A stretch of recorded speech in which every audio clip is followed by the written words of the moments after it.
कहानी शुरू होती है एक छोटे से गांव धर्मपुर से। गांव में रहने वाला गूफर मियाँ बहुत ही गरीब लेकिन मेहनती आदमी था। उसकी उम्र लगभग 45 साल थी। उसके पास न जमीन थी न ज्यादा साधन। रोजगार के नाम पर कभी मजदूरी करता तो कभी गांव वालों के लिए छोटे मोटे काम। लेकिन इतना सब करने के बाद भी घर का चूल्हा जैसे तैसे जल पाता था। गूफर मियाँ की बीवी सलमा और 2 बच्चे थे, रशीदा और नाजिम। दोनों छोटे थे और पढ़ाई का खर्चा उठाना गूफर के बस में नहीं था। एक दिन सलमा ने कहा, गूफर, ऐसे तो हम जिंदगी भर गरीब ही रहेंगे। ना बच्चों की पढ़ाई होगी ना अच्छा खाना मिलेगा। कुछ ऐसा काम करो जिसमें रोज थोड़ा मुनाफा हो। हमें इसके बारे में अच्छे से सोचना चाहिए गूफर। गूफर सोच में पड़ गया। बहुत देर तक चुप रहा और सोच कर बोला, सलमा, मैं सोच रहा हूँ शहर जाकर छोले चावल का ठेला लगाऊं। सुना है वहाँ लोग बड़े शौक से खाते हैं। अगर रोज 200-300 रुपए भी बचे तो घर अच्छे से चल जाएगा। हमें कोई दिक्कत नहीं आएगी। सलमा को पहले तो डर लगा, पर आखिरकार उसने हामी भर दी रामनगर में छोला चावल लगाने के लिए। गूफर ने एक पुराने ठेले को किराए पर लिया। कुछ बर्तन, एक प्रेशर कुकर और मसाले लेकर रामनगर चला आया। पहले दिन उसने उबले हुए चने और चावल बनाकर ठेले पर बेचना शुरू किया। उसने तेज तेज आवाज लगाई, गर्मा गर्म छोले चावल, मसालेदार छोले चावल। धीरे धीरे लोग आने लगे। किसी ने 10 रुपए की प्लेट ली तो किसी ने 20 रुपए की। दिन भर में लगभग गूफर ने 300 रुपए कमा लिए। उसका दिल खुशी से झूम उठा। वह अपनी कमाई से बहुत खुश हुआ। फिर दिन भर की कमाई को हाथ में लेकर शाम के समय वह घर लौट आया। उसने घर आकर सारे पैसे सलमा को दे दिए। उसकी आंखों में आंसू आ गए। सलमा ने बोला, अल्लाह का लाख लाख शुक्र है गूफर, अब हमारे दिन बदल जाएंगे। अब हम अपने बच्चों को अच्छे से पढ़ा पाएंगे। गूफर रोज रोज छोले चावल बेचने लगा। लोग उसके स्वाद के दीवाने हो गए। पर जैसे जैसे ग्राहक बढ़े, गूफर के मन में भी लालच आने लगा। उसने सोचा, अगर छोले में चने कम डालूं और पानी ज्यादा तो खर्चा बचेगा और मुनाफा भी बढ़ेगा।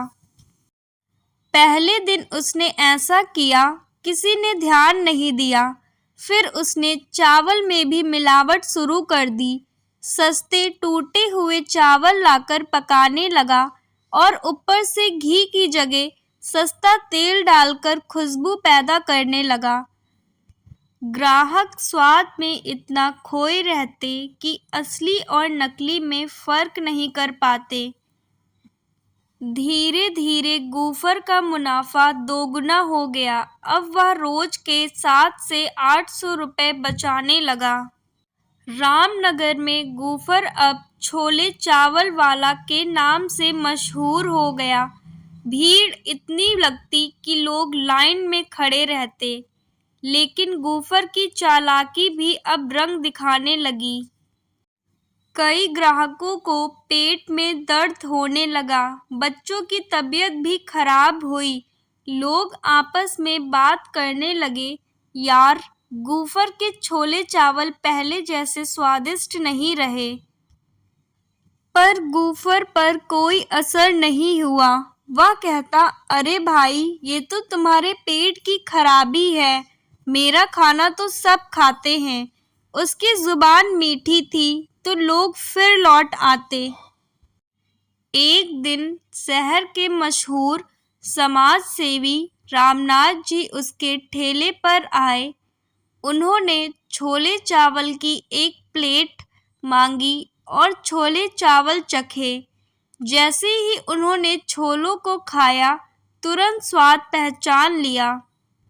रामनाथ जी बोले, गूफर, पहले तुम्हारे छोले चावल में अलग ही बात थी, अब तो स्वाद भी कम है और पेट में भारीपन भी हो रहा है।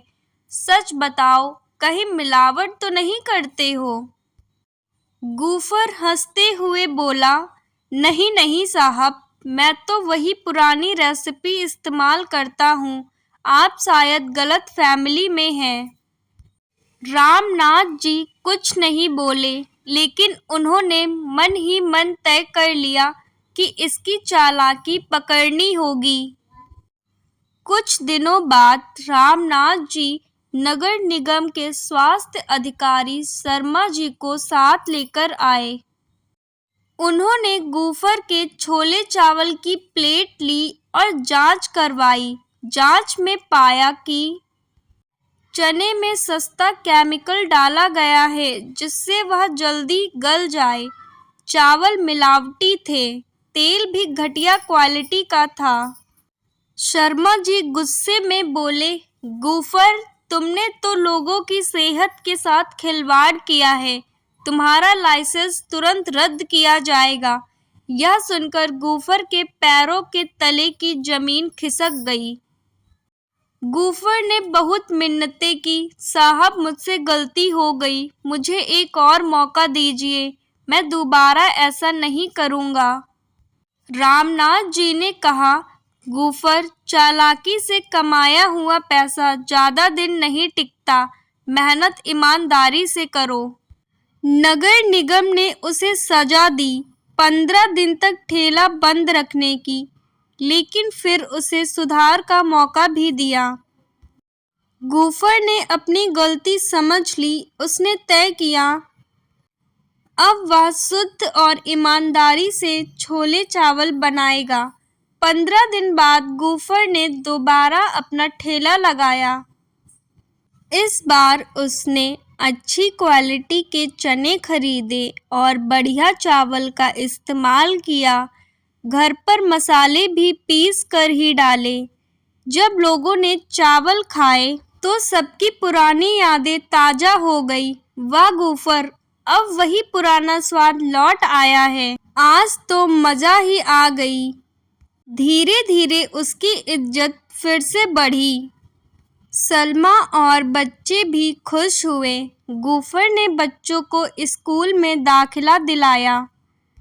चालाकी और मिलावट से कमाया गया पैसा टिकता नहीं। मेहनत और ईमानदारी से कमाई गई कमाई ही असली बरकत देती है। ग्राहक का भरोसा सबसे बड़ी पूंजी है। Subscribe the channel, hit the like button and thank you for watching.